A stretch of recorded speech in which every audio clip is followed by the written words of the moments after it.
What's up guys, Houndish here, and today we're jumping in to talk about the new Corridors of Time quest. So in this video we have a little bit of an update. And so firstly, we've unlocked all of the lore pieces that you can get in Corridors of Time. In addition to this, we do have an emblem drop with a specific code for how to get it. And at this precise moment in time, progress on unlocking any further codes is actually halted. So we're going to jump back in, explain all of the updates and generally what's going on with this. But also, we're going to talk about how this quest likely links to an upcoming exotic that we already know we're going to get. But it's worth saying that if you haven't checked out my video yesterday, at this point in time you might be a little bit confused. So I will generally explain what's going on. However, because we aren't currently getting brand new codes presented to us by obelisks, there are a few different possibilities. Either that we're not going to make any more progress right now, as in there is some kind of time gate on our progress inside of this mission, or alternatively, that we have to figure it out. And currently there is something that players are missing. So I'll timestamp a section below with all 19 of the new codes, as well as the code for the emblem, and the information that we have about the future exotic quest. But for a bit of a brief overview, firstly we should say that the folks over on RaidSecrets and the community as a whole have been working really hard on kind of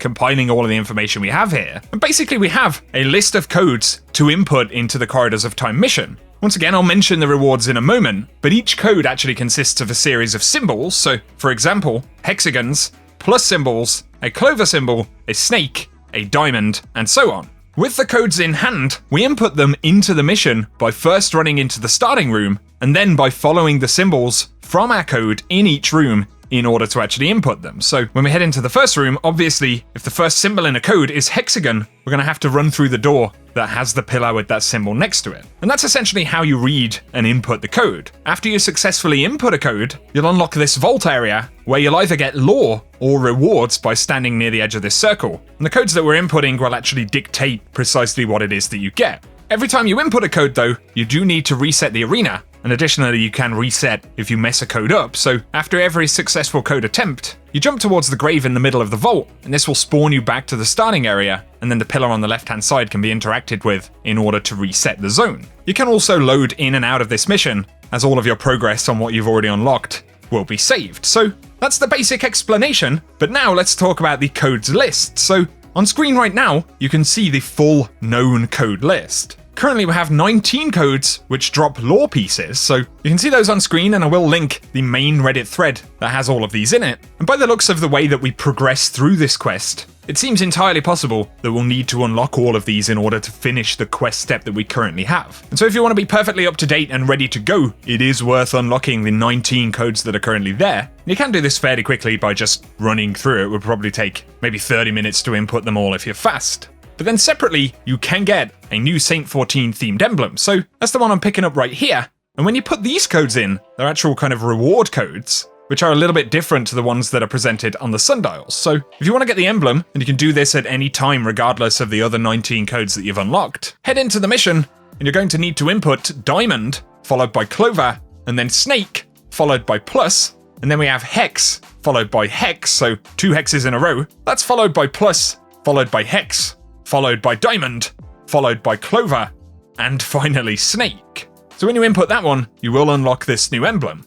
However, essentially after 19 hours have passed, now in the game, the obelisks that were currently presenting the codes that we needed to input to get the lore are simply duplicating codes, so it doesn't appear that there are new codes being given to us at this precise moment, and that either means that they're time-gated and we'll find more codes in the near future. It could be at a daily reset, it could be on a weekly reset, or it means that the information we have from the 19 existing codes could somehow be used to tell us what we have to do next. So obviously this is pretty complicated stuff, and once again a lot of very clever folks over at RaidSecrets have been working on this, so full credit to those guys. And ultimately, if it is some huge puzzle, then it is possible that we can work it out right now. However, with that aside, and I will keep you posted if we have any major developments all of a sudden, also, if you follow the main Reddit threads that I've linked below, you will be able to keep track of progress because a lot of people are working on this at the moment. In terms of rewards though, there is a lot of speculation about whether we could get a new exotic from this or something like that. People are speaking about Raise Lighter, Dark Drinker, and of course,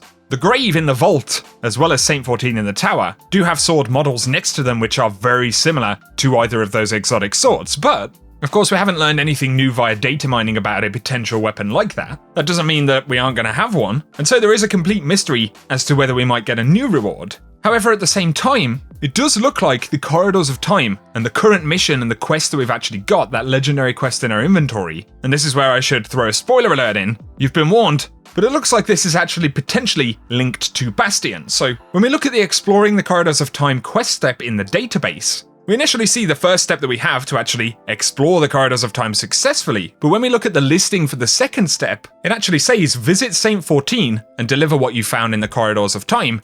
He might know what to do with it. And so that is actually going to be our next step for the current legendary quest. There is an item in the database which is exotic, and it's called the Chronometric Weapon Core.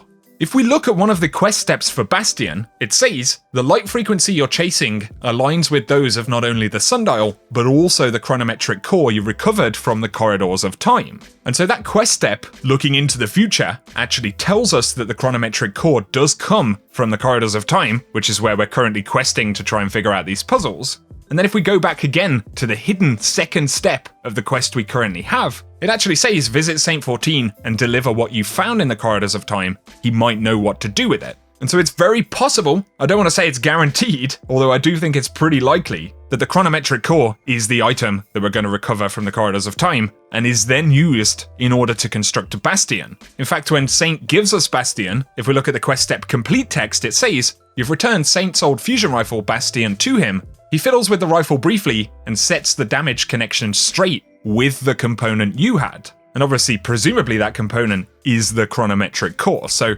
that's what we know about Bastion and its link to the Corridors of Time by the looks of things. Although this is happening over a couple of different quests. Obviously the legendary one that we currently have, and then the exotic one that will later be for Bastion. And so there seems to be a pretty solid link there. However, of course, Bastion is roadmapped for later on in January, so maybe that could explain any time gating that we're seeing with the Corridors of Time mission at the moment. But of course, it is also possible, like what we had with the emblem in Corridors of Time, which is a pretty cool Saint-14 themed emblem, and also kind of matches the icon for the legendary quest, which I should point out, that legendary quest icon actually matches the quest icon and the exotic quest for Bastion. And so the question is, when are we actually going to make more progress?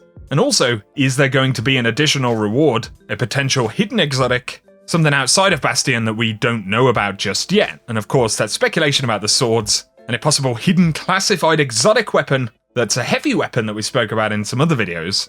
That's the bit that will remain to be seen, but I wanted to update you on what we know about the link between this and Bastion, as well of course as our current progress, how you can unlock all of that lore book, and the emblem. So I'll be keeping you posted on any major developments, guys, but if you've enjoyed the video, a rating below is very much appreciated. If you're new to the channel, be sure to get subscribed so that I can keep you all posted, but otherwise, let us know your thoughts on what this quest could result in, or any new info that you actually have about the quest. But for now, whatever you guys get up to, I hope you have an awesome day.